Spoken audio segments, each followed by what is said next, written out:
En realidad no voy a dar a conocer muchas cosas nuevas.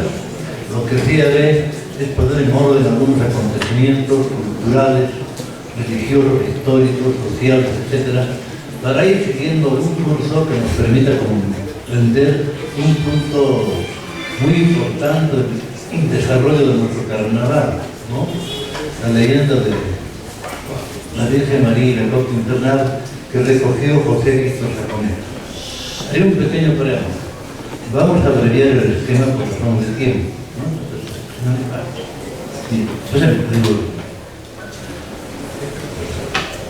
Bueno, he considerado siempre, y no solamente yo, que la serranía de Uruburu es una serranía sagrada. Publiqué un pequeño libro sobre esto ya en 1998. ¿Y por qué es una serranía sagrada? Por el hecho de que se constituye en un microcosmos, ¿no? Con la presencia simbólica de los 4 elementos del universo: tierra, agua, aire y fuego, que están significados del siguiente modo. Voy a seguir una línea de norte a sur. Tenemos en el norte el Cerro San Pedro, San Patujuelo. Tiene una connotación que se relaciona con el agua, como portador del agua, el sapo. Continuando hacia el sur tenemos otro cerro, el Jararancani, de la Aymara Jararanja, que es la lagartija, que también es portadora del agua. Al otro extremo de la serranía, en la vertiente occidental, por Cochiraya, bajando de Cochiraya, tenemos el Huari O, que no se ha podido ubicar físicamente, ¿no? La ubicación que hice acá, gracias a cartografía de otros autores, es puramente cartográfica. Si se encontraría el Huari Toco sería un gran hallazgo, porque todos los tocos, así como los hanzuris, cuevas, son pacarinas en el pensamiento del tierra andino, es decir, lugares de origen. Acá tendríamos el lugar de origen del dios Huari, que es un importantísimo dios panandino. Siguiendo al sur tenemos el Cóndor, ¿no? Que está asociado con el fuego, pero con el fuego solar. Y más allá, ya pasando esa llanura que existe y llegando a la serranía de Tirifugio, nos encontramos con la víbora, que ha debido ser antes denominada como Coac, la víbora sagrada de los urupuquines. El carácter de la presencia de estos 4 elementos ha dado, dio como resultado que aquí hubiese un axis mundi, ¿no? Un eje del mundo, un Sacer Locus, un lugar sagrado. Y secularmente sagrado, milenariamente sagrado quizás. Pasamos por favor. Aquí, el espacio sagrado, están las representaciones simbólicas y también étnicas. En la parte del occidente tenemos el Curacharco, el de Aymaras, relación del elemento Huari, el dios del fuego subterráneo, el metal oro. En la parte del oriente, plata, Coac, el agua, la serpiente sagrada, y el Huaticharco, ¿no? En oposición al Curacharco. Más abajo tenemos el cerro Asiruni. Asiruni, ustedes saben que el Asiru en Aymara es esa pequeña vigorita, ¿no? Acá no tenemos víboras características que puedan impresionarnos, pero quizás el reflejo de las serranías en el antiguo lago Tauca y desde entonces formaban una suerte de serpientes por oposición de triángulos, ¿no? Las montañas reflejadas. Pero eso ya es otro tema. Pasaremos por favor. Ya, esto pasamos. Una definición del mito del no es necesario que tengamos. Tenemos la clasificación de los mitos. Hay que volver. No, más arriba. Aquí. Bueno, esta clasificación de Rudolf Husserl de los mitos. Voy a dejarla ahí principalmente para los estudiantes de antropología, ¿no? Puedan copiar. Tenemos las teogonías, las cosmogonías, cosmologías, soteriologías y etiologías. Otros mitos, los morales, profesionales y antropogónicos. Hoy vamos a ocuparnos de un mito fundacional, que en realidad es un mito que entraña la leyenda de la fiesta del socavón y la corte infernal. No, volveremos a los mitos, las teogonías fueron el origen de los dioses, las cosmogonías del universo, las cosmologías de la organización del universo, las soteriologías son mitos de salvación y las etiologías mitos de explicación de por qué ocurrió algo, de por qué existe algo. Quisiera que esto, como yo no pretendo dar ninguna charla magistral porque no me alcanza el pueblo para eso, quisiera que sea más conversado, ¿no? Que veamos algunas cosas. Estamos acá con los distinguidos visitantes, pero también acá hay una buena cantidad de paisanos de Ourense. ¿Recuerda alguien, puede mencionar un mito soteriológico nuestro de salvación? A ver, piensen un poquito. ¿Recuerdan nuestras leyendas? ¿Ah?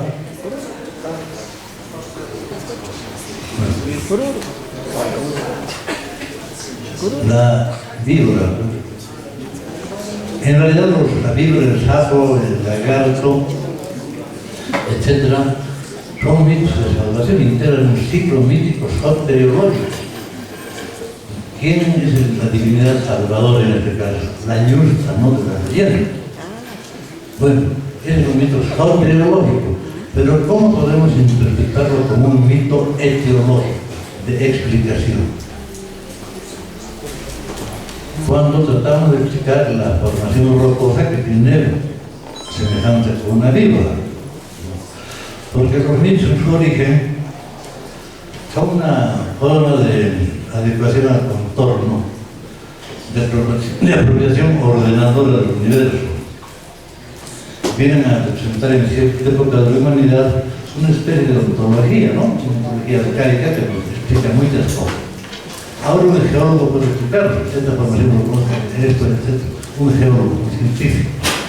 Pero un grupo de hombres arcaicos no avanzados dirán, ¿qué ha pasado acá? Ah, es una víbora.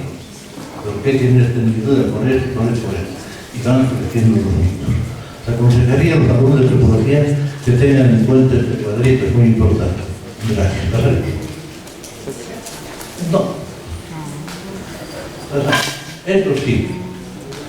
Pero, bueno, el culto mariano. Voy a referirme muy brevemente a esto. El culto mariano se empezó a expandir en Europa a partir del siglo III.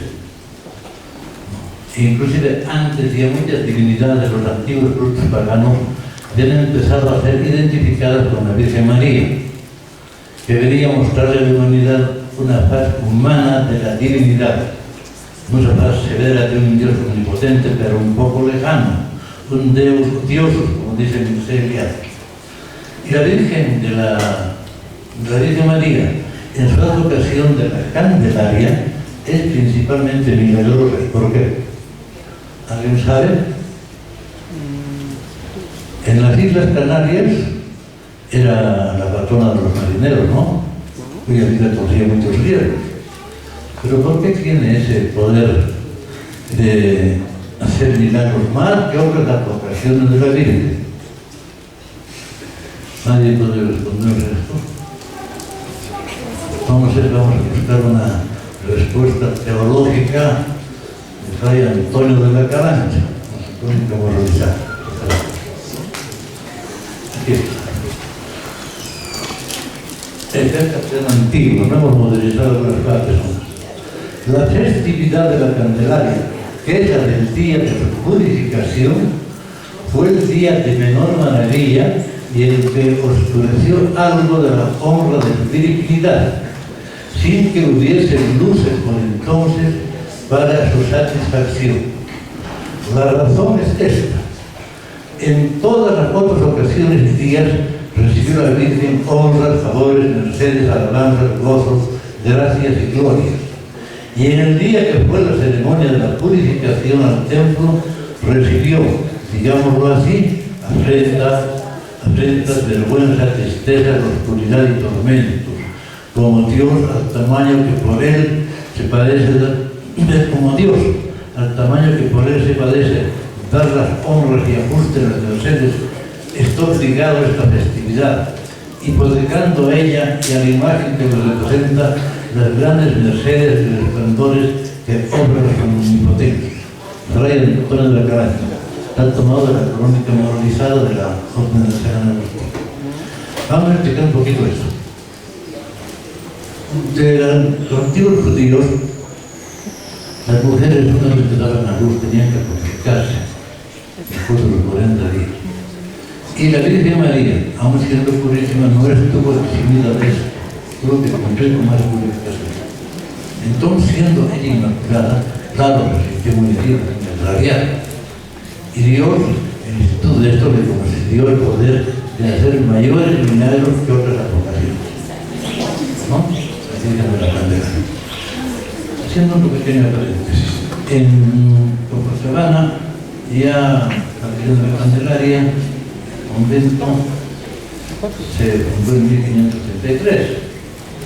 Fundaciones posteriores fueron en Potosí, había 2 iglesias de Candelaria, y el San de Ursúi ve en sus anales registra 34 o 36 milagros realizados en favor de mineros cuya vida estaba en peligro en las minas. De que esta vocación ha sido muy importante. Bien, continuamos.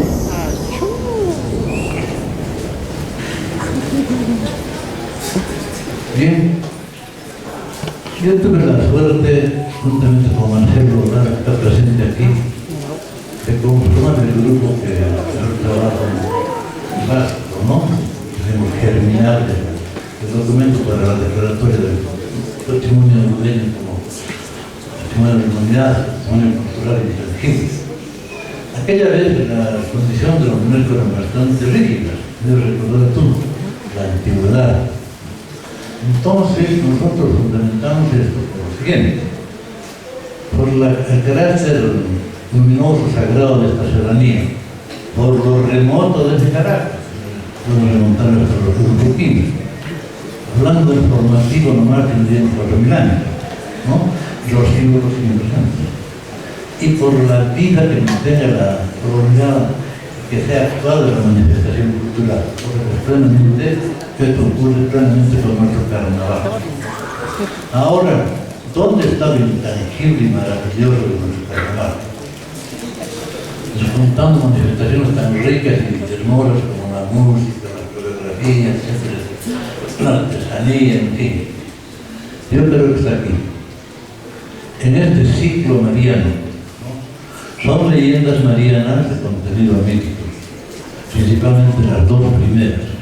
Esta secuencia va trazando pues la ruta que nos conduce a considerar nuestro carnaval como algo maravilloso y culturalmente intangible. Son 4 periodos, en realidad 3, los que se refieren a las leyendas marianas. El primero no lo cuento así. Tenemos aquí las huacas,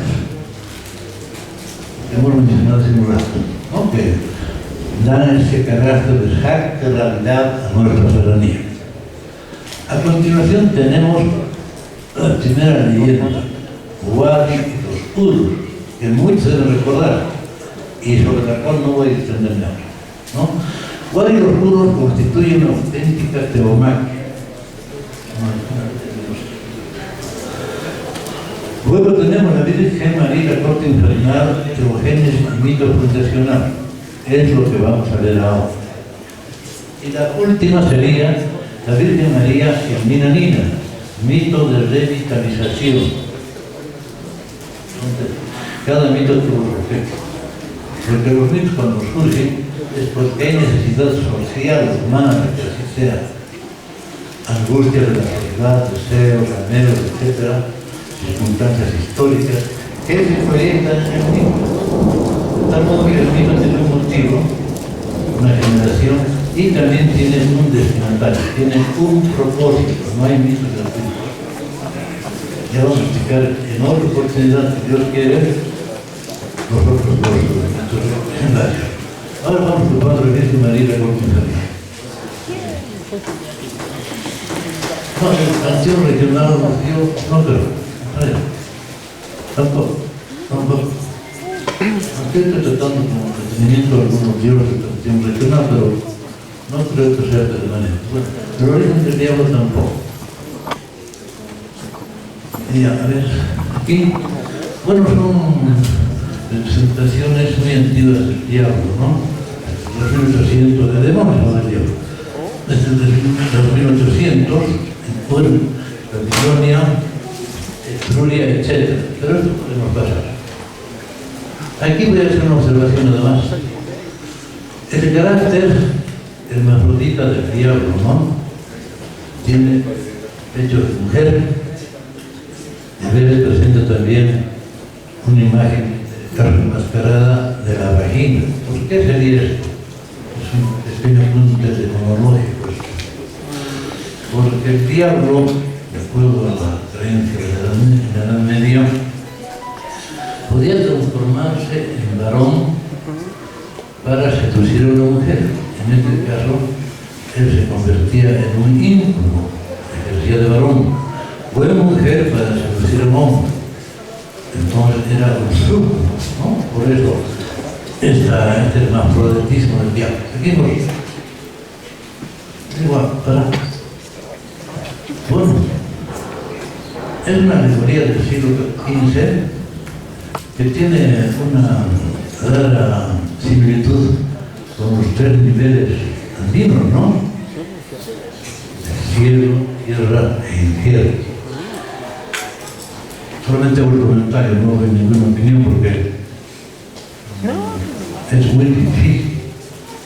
Ciertos tres niveles han sido el resultado de la predicación y existía. Pero en el imaginario actual arcaico está presente así como todo que tiene plena realidad. Pero ese tema es diferente. Vale. Aquí estamos aproximándonos al tigre. Las orejas grandes de asno, también los pechos de mujer, y un mojado erecto, símbolo de la fecundidad. Algunas de estas características vamos a verlas en el tigre. Pasamos. Esto. Esto es muy importante porque tiene que ver con la generación viciosa.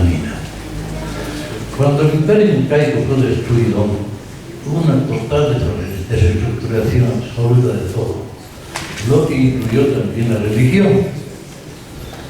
Los incas, a partir de Tepuente principalmente, se preocuparon por difundir el culto de Inti, del dios Sol, ¿no? Y fueron contrarrestando la influencia de las huacas regionales. De tal modo que cuando cayó el imperio, los diferentes pueblos, los diferentes grupos étnicos volvieron a la adoración de los huacas, porque estaban más próximos a ellos. No era un dios elitista impuesto por el imperio, no. Eran huacas que habían surgido al calor de la cultura y el resentimiento de las propias comunidades de los grupos étnicos. Entonces, en estas circunstancias, en 1560, se presentó un movimiento mesiánico conocido como el Taquión en el Perú, en Huamán. Este movimiento fue denunciado por un sacerdote de apellido Olvera e inmediatamente las autoridades religiosas destacaron un extirpador, ¿no?, que tenía que visitar la zona y poner las cosas en orden. Fue enviado Francisco de Albornoz y su acompañante como intérprete fue el conocidísimo ahora Guama de Ayala, ¿no? Entonces, ¿en qué consistía? Era una rebelión e insurgencia contracultural en el ámbito religioso. Los taquiboncos, como se los llamó después, los que seguían esta corriente mesiánica, sufrían convulsiones, movimientos y cantaban el canto conservo, porque es la traducción literal del taquibonco. Se negaban a usar nada que tuviera que ver con los españoles, ni beber agua donde ellos bebían, ni su ropa, ni sus alimentos, ni nada. El asunto fue duramente deprimido que quedó ahí. Las investigaciones nos decían que en la región de Charcas, donde estamos nosotros ahora, el tequilol no había alcanzado, no tuvo gran importancia. Porque desde 1560 hasta 1700, no, 1570, digamos, serían 10 años, ¿no? Que fue sofocado el movimiento. Y aquí no pasó. Bueno. Pero últimamente, en la última época, diré, se ha leído un cronista, Bartolomé Álvarez, que nos habla del Zaragoza. Y este cronista ha estado muchos años en Aullagas, aquí en Honduras, ¿no? Este ha tenido su información para estudiar de antropología, porque tiene mucha información etnográfica de primera fuente. Un hombre verdaderamente rebelde, porque se para contra muchas decisiones jeráldicas de la Iglesia que no le parecían ajustadas. ¿No? Ataca mucho a los jesuitas, que dicen, bueno, los jesuitas se creen sabios, más o menos así. Y cree que con bautizar a la gente, esta gente es cristiana, y no es así. Tenía Álvarez razón. Bueno, pero lo importante está en que él nos noticia de Zaragoza, que era una especie de taquilón también, con características similares. No hay donde ver la descripción que los medios tienen. Zaragoza, ¿qué sería? Leonardo. Usted lleva animal y sabe animal. Zala,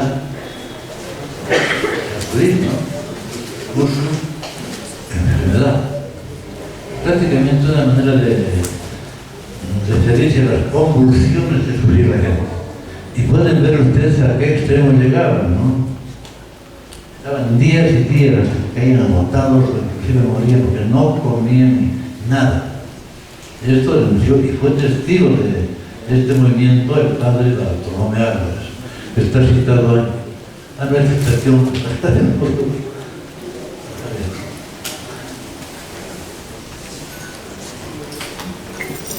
No, pasamos.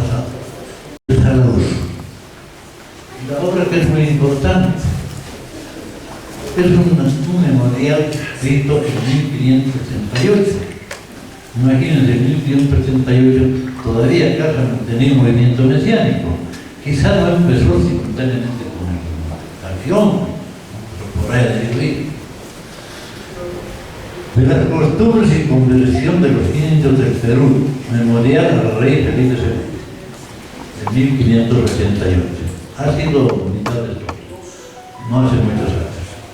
Bueno, entonces, ¿con qué nos encontramos aquí? Con que después de la conquista y la desestructuración del imperio inca, que estoy hablando realmente de nuestra zona andina, los nativos se vieron desprotegidos por sus dioses. Vieron que el Dios de los cristianos había vencido, pero también pensaron que sus dioses, solamente servían a ellos, y el Dios de los cristianos únicamente a los españoles. La extirpación de idolatrías fue destruyendo los lugares sagrados, las huacas, etcétera, etcétera. Pero espiritualmente o psicológicamente, se prefiere, los dioses regionales de las huacas estaban muy internalizados en los indígenas, que no habían olvidado los demás. De ahí esos movimientos. Con esto sobreviene la Mita, que lo instituyó el rey Toledo, si no me equivoco, en 1570, y con la Mita de Taboreo en el Cerro de Potosí, ¿no? Con esa gran hecatombe, ese holocausto de los indígenas que estaban sujetos a la Mita, que comprendía 16 provincias del virreinato. Trabajaban en condiciones lamentables. Tenían que cargar desde el fondo de las galerías mineras hasta la superficie bultos y cargas que pesaban hasta 2 toneladas, en sacos de cuero, los muros. Trabajaban los por unos pequeños corderas.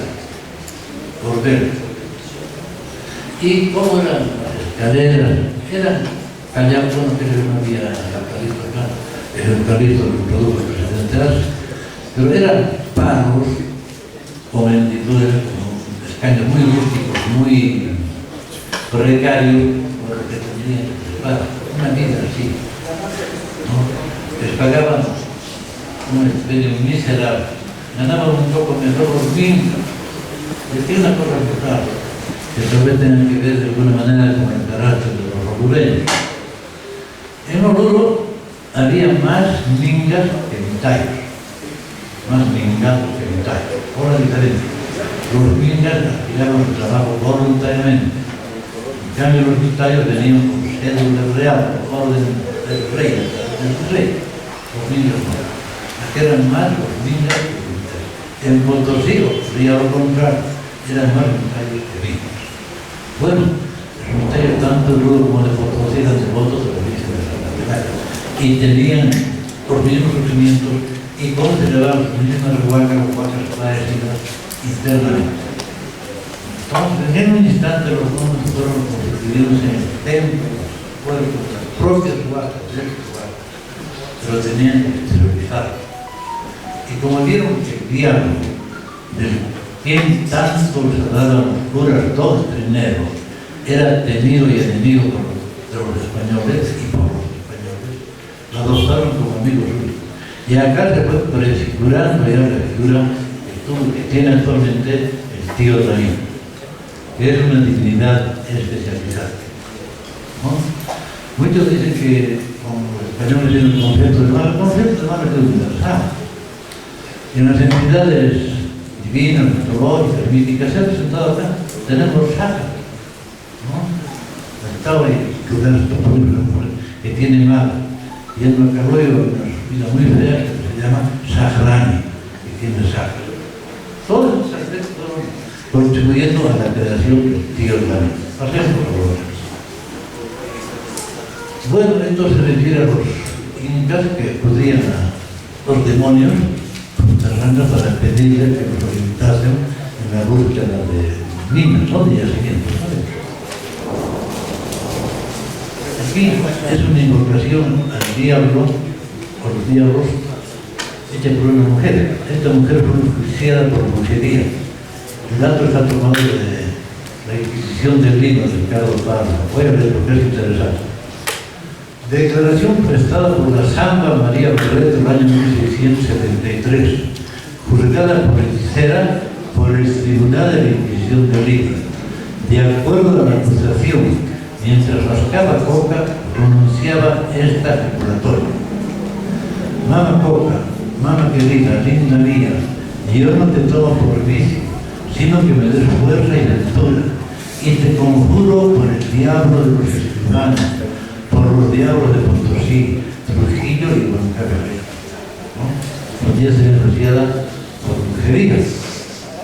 En este caso actuaba la Inquisición. ¿Cuándo no actuaba? En la persecución de idolatría actuaba la Inquisición, no siempre. ¿Por qué? Porque para que actúe la Inquisición tenía que tratarse de caso de apostasía, es decir, que siendo bautizados y católicos renegaban de su fe. Entonces eran herejes y los tomaba por su cuenta la Inquisición. En cambio, cuando no eran personas bautizadas, no. Se les corregía, en fin, pero la Inquisición no actuaba. Cuando eran derechos legales habían tribunal secretario, pero no la Inquisición. Pasemos por la. Bueno, ya hemos visto esto. Sí, vamos. De hecho, nuestro texto dice que había un tallo que lo podemos fotografiar por cuchillas de Tarija, Cochabamba, Paria, Carangas, Itacica, Pacajes, Omasuyo, Chucuico, Paucarcoya, Lampa, Azándaro, Canas y Canchas de los Romanos, Tinta, Quisicanchi, Chayanta. Comprendían 139 pueblos y suministraban el contingente anual de 3.500 militares, distribuidos en turnos de trabajo de 4.500 por semana. Esto es posible, porque había minas menores que también recibían militares. Aquí algunos necesitaron hacer muchos trámites al principio para conseguir libros de centro, que tuvieron que transferir pasemos. Bueno, es el carácter de los mineros y sus trabajos. Vamos a hablar de eso. Ya. Pasamos, sí. Pasamos. Bueno, esto de lado muy bueno, más la conclusión del trabajo en la mina, ¿no?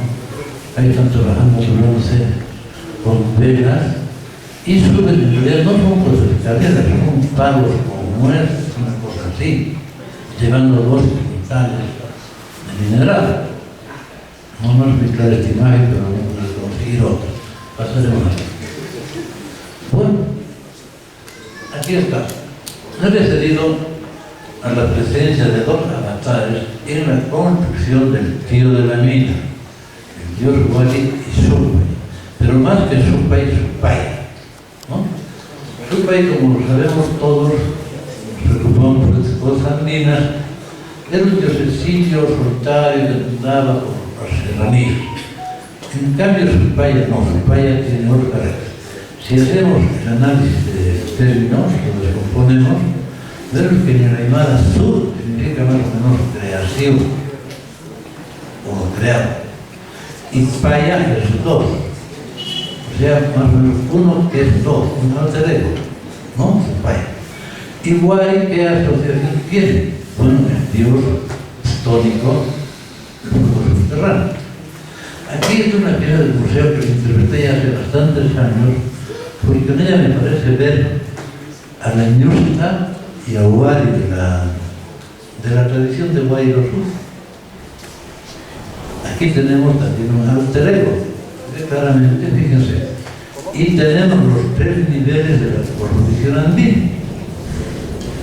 Arriba, un rostro que parece un rostro femenino, medio duro, medio tosco, ¿no? Pero parece femenino.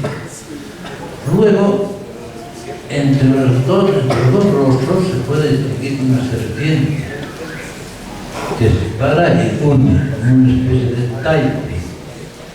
El dios malévolo, cuando digo el rostro malévolo debajo, puede ser el Supay o el Wali. Integrándose sería Supay, un alter ego. Fíjense acá, la fotografía lateral tiene por los ojos, o digo las orejas de asno de los diablos europeos. Esta pieza debe ser del siglo XVII. Lamentablemente no tiene su origen, como muchas de las otras piezas de nuestro museo municipal. Yo me he interesado así. Bien. Ahora, ¿por qué tiro? Bueno, el diablo, dice acá Muñoz Reyes, el diablo que se transforma en varios animales. Alberto Guerra, el tío de los mineros, la representación de Supay, el solitario dios secundario de la cultura andina. No es propiamente eso, paralelo. Se está perdiendo de vista que es un dios especializado. José Víctor Saconeta también lo identifica directamente con el diablo. Pero Saconeta es el primero que con mucha lucidez, porque su tradición es de 1925, se publicó, pero debe ser anterior, ya explica en la leyenda de la Virgen María Concepcional cómo el origen de los diablos de Carnaval. Ya lo hizo él. No, yo no estoy inventándolo ni describiéndolo. Solamente estoy queriendo ordenar un poco. Pasar.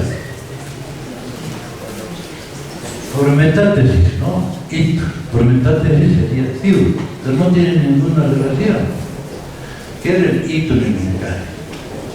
Ustedes saben que la sitúa, como este no se sitúa, la sitúa era una ceremonia de purificación, ¿no? Que se hacía en el curso. El hito también era una ceremonia de purificación, pero que no tenía una fecha determinada para llevarse a efecto. Se acudía al hito cuando había epidemias, catástrofes, sequías, etc. Era una ceremonia que no tenía los alcances de la escritura. Ninguna relación encuentro yo, aunque existan lamentables. Esto me parece que está más acertado por dificultad fonética. Esto lo escribió un poco a principios del siglo XVII en su historia del Nuevo Mundo, más nuevo. Tanto Kerber como Aymara pronunciaron Dios, por Dios, ya que no existen las mencionadas lenguas que se fonema D.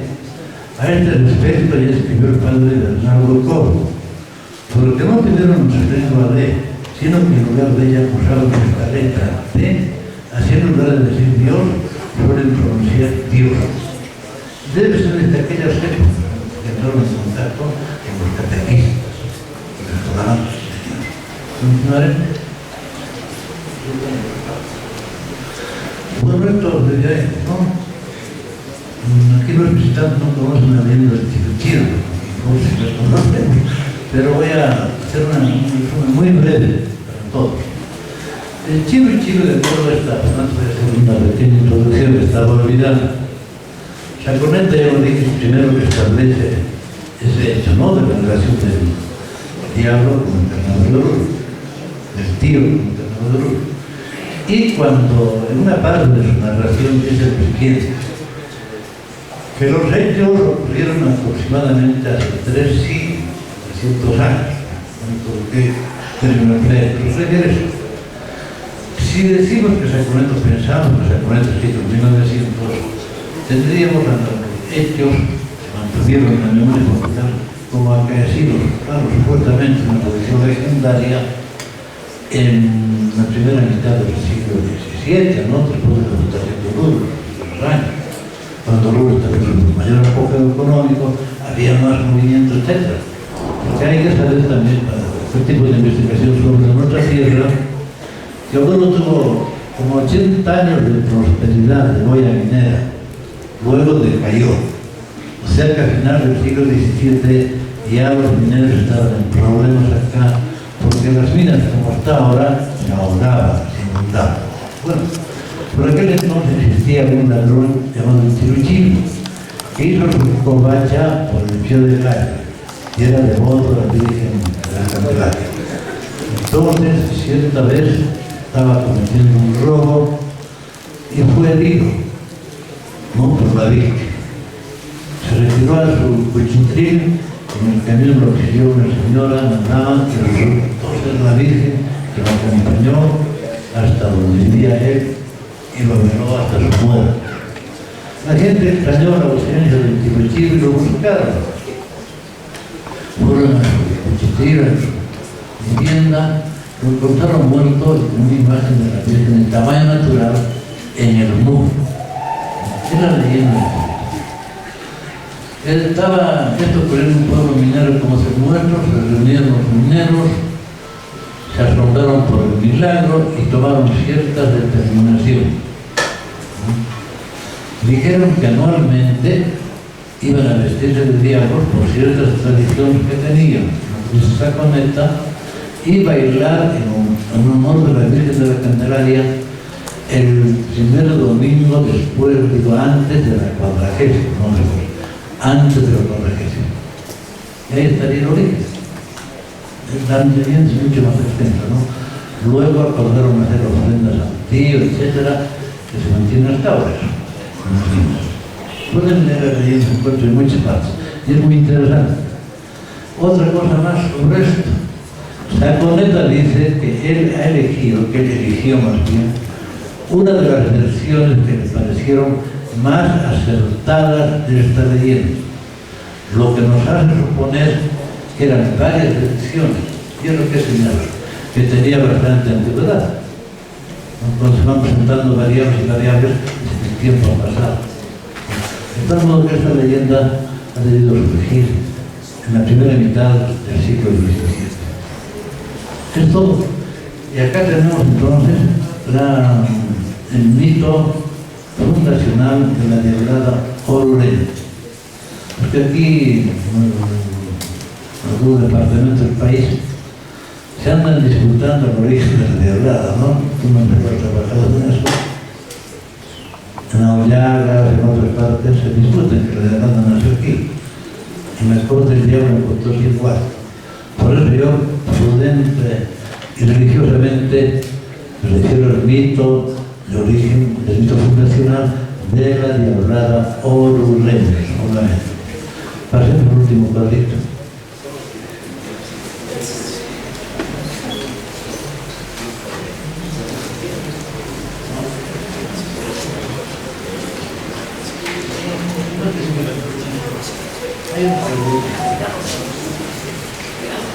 les explica todo el proceso. Creo que está bastante claro. Bueno, muchas gracias, espero no haber aburrido.